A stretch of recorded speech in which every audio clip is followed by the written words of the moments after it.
Quero compartilhar contigo o pensamento do dia. Hoje a mensagem é um pouco diferente do que nós estamos acostumados.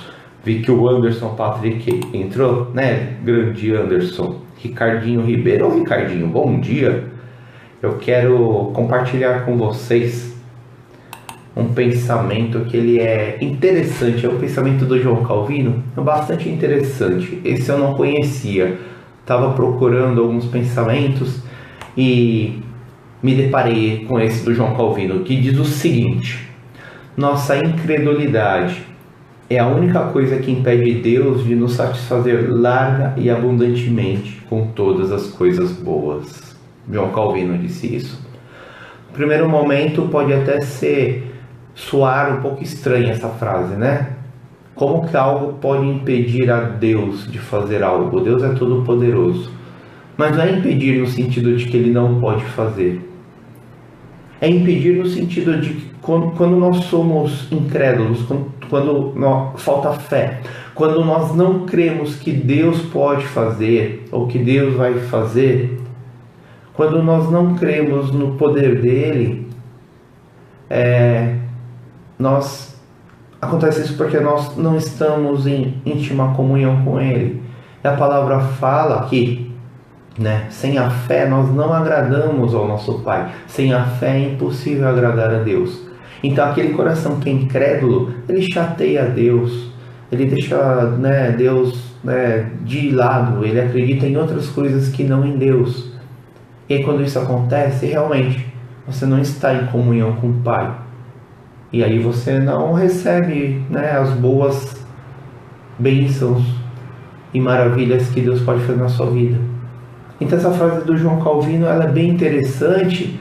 Inclusive eu vou tratar de um texto hoje que fala também sobre isso. Então eu vou repetir: nossa incredulidade é a única coisa que impede Deus de nos satisfazer larga e abundantemente com todas as coisas boas. E é verdade, nós vemos isso em Mateus 13, versículos 54 a 58, tá?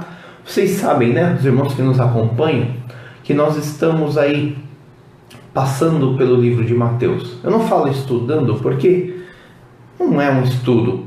Na verdade, nós estamos degustando, Nós estamos lendo e meditando sobre Mateus. Nós não estamos assim naquela profundidade, não. Nós estamos meditando de forma leve, de forma alegre no livro de Mateus, que é um livro tão lindo que mostra a vida de Jesus. E Mateus 13, 54 a 58 diz o seguinte: chegando à sua cidade, começou a ensinar o povo na sinagoga. Isso Jesus. Jesus já tinha feito muitos milagres, muitas maravilhas, tinha dado ensinamentos muito importantes, ensinamentos profundos. Vimos já o Sermão do Monte, felizes os humildes, O humilde de espírito. Feliz o pobre de espírito, aquele que sabe que precisa de Deus.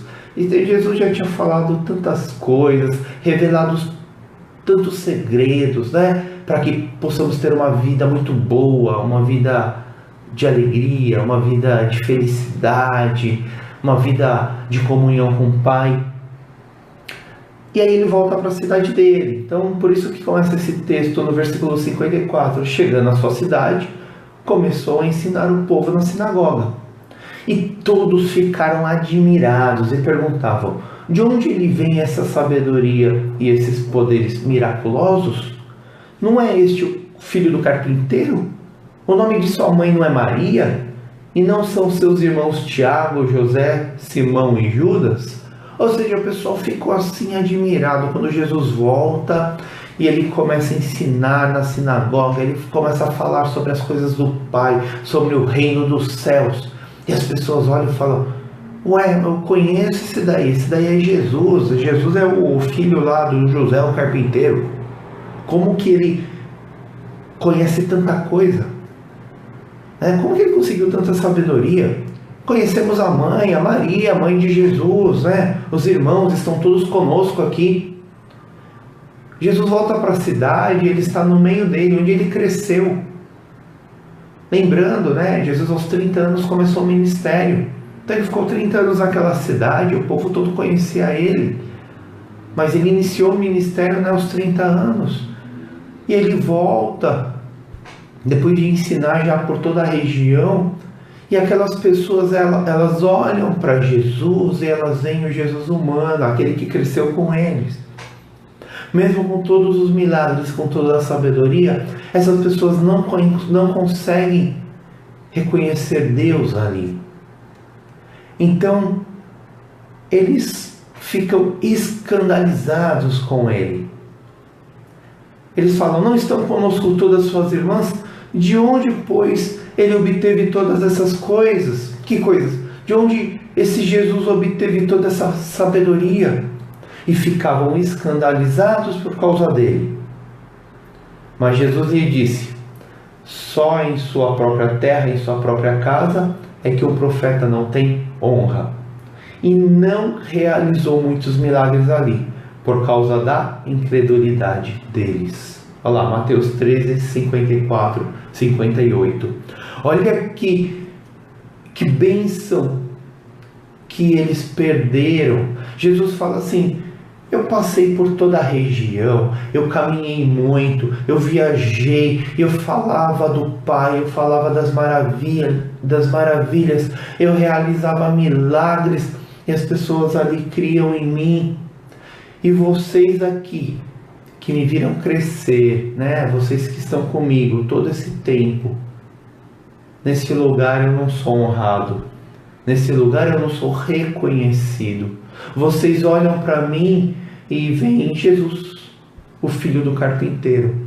Vocês olham para mim não importando os milagres que eu já fiz, não importando a sabedoria que eu passo para vocês. Vocês não valorizam. E aí Jesus então ele pega e sai e fala: eu não vou realizar milagres, por causa da incredulidade. Naquele lugar, na cidade de Jesus, não foram realizados muitos milagres. Eu fiquei imaginando, quando eu li esse texto, que muitas pessoas perderam a bênção de Deus ali, porque não tiveram fé, porque não conseguiam ver Deus na figura de Jesus, e não realizou muitos milagres ali, por causa da incredulidade deles. Pessoas que cresceram com Jesus, conheciam os familiares, os parentes, os amigos de Jesus, não conseguiam ver um palmo além do seu nariz. E perderam sim a bênção. Perderam sim, né, a sabedoria. Perderam sim cura. Perderam todos os tipos de milagres. Perderam todos os tipos de bênçãos sobre as suas vidas. E aí um pensamento me veio à cabeça: quantos de nós perdemos as bênçãos porque nós não temos fé? Você anda com Jesus há quanto tempo? 40, 50 anos na sua vida, 60 anos na sua vida. Mas no final seu coração ainda é duro, seu coração é incrédulo. Então você conhece Jesus. Eu conheço Jesus, ando com ele há muito tempo. Mas você não tem uma relação íntima com ele. Você não trata ele com devido reconhecimento, com a devida honra. E assim como esse povo aqui perdeu muitos milagres, perdeu muita bênção, você pode estar perdendo na sua vida muita bênção. Pode ser bênção material, pode ser bênção espiritual. Você quer uma perda maior do que a própria presença de Jesus, o Salvador? Quantas vezes, quantas pessoas perderam a sua alma? Porque quem é Jesus para você? Jesus foi um grande homem, Jesus foi uma grande pessoa, Jesus foi um grande sábio, Jesus foi um grande mestre, Jesus ensinou muitas coisas boas, muitas coisas bonitas, mas não reconhecem que Jesus é o Filho de Deus, que Jesus é o próprio Deus. E aí, perde uma grande bênção na vida. A maior bênção que nós temos é a salvação. A salvação vem por meio da fé em crer que Jesus é o Filho de Deus. Por isso, aquele que tem o coração incrédulo, ele não agrada o Pai. Sem fé é impossível agradar a Deus. Aquele que tem um coração incrédulo, ele não agrada a Deus. E portas se fecham por causa disso. Ah, pastor, então agora eu tenho muita fé e aí eu quero receber muita bênção. Não. Bênção, milagre é consequência do andar com Cristo. É consequência do reconhecer Cristo como Senhor. É consequência do reconhecer Cristo como Salvador. É o desafio que eu faço, o pensamento que fica hoje. Como anda a sua vida? Você realmente tem fé? Você tem aquela relação íntima com Deus? Ou você conhece Deus de ouvir falar? Conhece Jesus de ouvir falar? Ah, eu conheço Jesus, ele andou no meio, ele passou por essa terra e não realizou muitos milagres ali, por causa da incredulidade deles. Eu espero que você não esteja nesse meio, que você não perca aí a sua fé, que você não perca a sua bênção, o seu milagre, por falta de crer em Jesus como Salvador, crer em Jesus como poderoso, crer que Deus realmente te ama a ponto de mandar o Filho primogênito por você. Amém? Vamos ficar com esse pensamento hoje. Nesse momento vamos orar. E quando vem a dificuldade, quando vem o desespero, que você tenha fé. Que o seu coração ele se volte para Jesus e fala: esse é o Deus, o meu Redentor. Eu sei que vive o meu Redentor, né? Esse é meu Salvador. Que quando vier a dificuldade, você não seja abalado, porque você sabe que Jesus é o Cristo que morreu e ressuscitou, o próprio Deus. Você o reconheça. Dessa forma a sua vida vai ser muito abençoada. Vamos orar. Pai, obrigado por essa breve meditação. Que essas palavras caiam nos corações dos nossos irmãos, dos nossos amigos, ó Pai, e que possam frutificar. Obrigado, ó Pai, reconhecemos que o Senhor é Deus poderoso. Guarde-nos todos durante esse dia, façamos tudo, Senhor, para honrar e glorificar o seu santo nome. Proteja, Senhor, cada irmão nosso, cada amigo. Proteja cada um, que o mal não lhes toque, ó Pai. Em nome de Jesus, seu Filho, aqui nós oramos. Amém, ó Deus. Amém. Amém, irmão. Sou Luciano Sanches, pastor da Igreja Missão Presbiteriana. Estamos lá em Cumbica. Se você ainda não conhece a nossa igreja, vai nos visitar. Vai ser um prazer recebê-lo. Estamos conectados de terça até sexta-feira, às 6:30 da manhã. Queremos, iniciar o nosso dia bem próximos do nosso Deus, já com uma pequena meditação, e queremos começar também já em harmonia com os nossos amigos, nossa família em Cristo. Por isso todo esse diálogo aí no Facebook, toda essa participação. Então acompanhe você também conosco, siga aí conosco e vá nos visitar.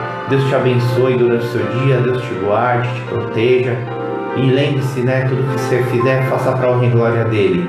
E tenha fé porque Deus é bom, Ele derrama sempre bênção, misericórdia, graça sobre a vida dos seus filhos. Amém.